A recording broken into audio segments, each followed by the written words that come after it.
Hey there, I'm here with Gord, and we're talking about the rent-to-own process. This is kind of a spur-of-the-moment interview explaining rent-to-own for students who think that they'll never get into the real estate market. And you started talking about rent-to-own, and I thought it was so interesting that I had to record it because you're going to be explaining the simplest format. Thanks, Gord. Right. Well, thank you. And the rent-to-own process it's very interesting because in Canada it seems to be a very little-known process.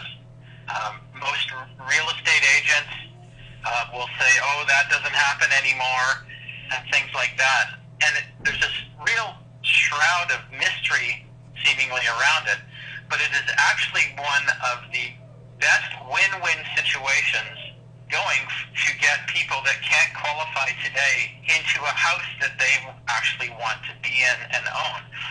And I attribute it to leasing a car. So the car, everyone knows how the car lease process works. And so I'll sort of go through that and we can tie that easily into real estate. So you go out and you find a car that you want to lease. So, and let's say the term is, it's a 3-year term.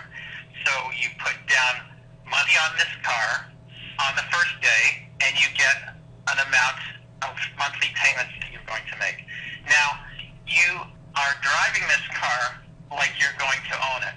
So everyone knows when you rent a rental car, you drive that typically a lot differently than you would drive your own car, right? Everyone knows that they take a little more liberties with a rental car than with a car they're leasing. So in a car lease also, the first day, you know when you buy that car out, what your buyout is going to be and how much you're actually going to be paying. You know that the day that you sign those papers on the first day that you take the keys. So in the same way, you go through that process in the car lease in the same way actually doing a rent-to-own in a house. There's very little difference.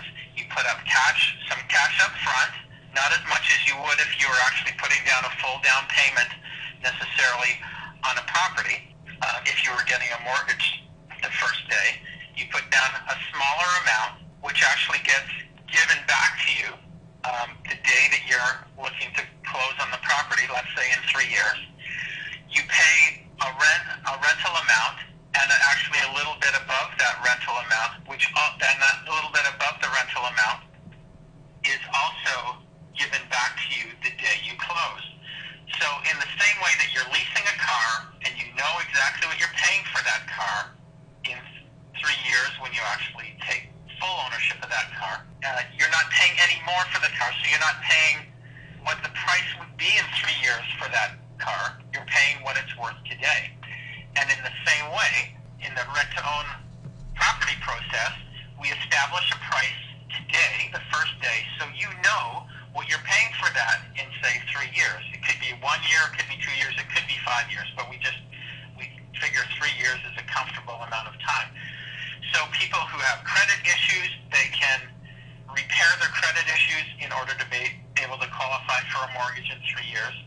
And they work on accumulating the rest of their down payments, so the amount that they initially put down, that little bit above the rent each month that they're putting down, they get that coupled with what they save in order to actually put down an official, if you will, down payment on the property in 3 years when you're looking to buy it. So typically the banks are looking for about 10%, right? If you're a first-time home buyer, you're looking at putting even 5% down. Okay. Right? So yeah. Okay. All right, so you have to earn a 5% or 10%, whatever your bank or mortgage broker is going to help you with.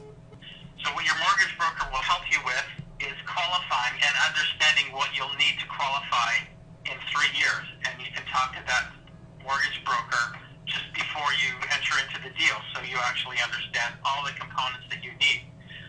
So the beauty of this is people can get into a property that they are going to be owning, and essentially when the first day they take over, you act as if you're the homeowner because you basically will be.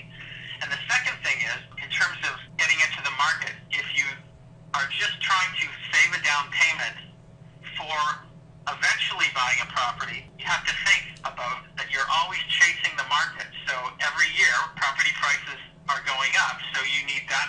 down payment. But if you do a rent to own, you're actually getting into the market today. You know you're paying for that property in 3 years, and it's usually an amount that will be much less than what the actual amount of the appreciation will be. And so the day that you close in 3 years, you're actually capturing more equity. So you're not having to chase the market. That's You're awesome. in today. You know, our call came about because we were talking about a real estate rent to own that I'm doing right now, and you said what by the details it gave you that it was an awesome deal, and I really wanted people to understand how simple a rent to own is, and that they need to be able to recognize what a deal is. If the bank allows you a 5% down payment, I mean, you saw the numbers I was given, and that'll be for another call, obviously. How do you recognize a good deal when one approaches you? It's basically you're understanding that you're getting into a property that you want to be in. Number two, you're not throwing your rent down the drain. You're actually building equity from day one.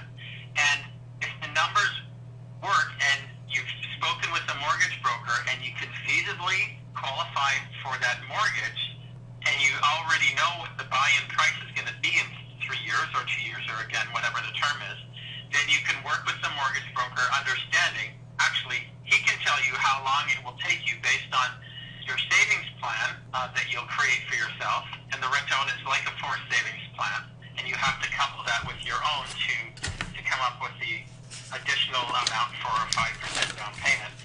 But you're able to work with the mortgage broker so you know exactly your target date of when you can actually buy that property and own it outright yourself. So if those numbers work and you're comfortable in that time frame and with the payments, then it's a great deal for you. And like I said, you are in most cases, you're capturing equity because the market has gone up more than what the price that you'd be paying typically is. Well, I'm so tempted to talk about the deal I've got, but what we'll do is we'll end it right there, and I'll say, is there any closing remarks or wisdom to people that want to do rent to own?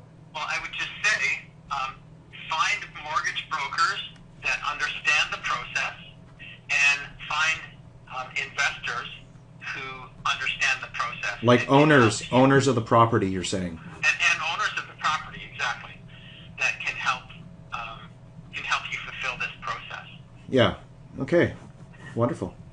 Great. I look forward to another meeting soon. Thanks, Gord, and we'll talk to you soon. You're welcome. Okay. Bye now. Bye.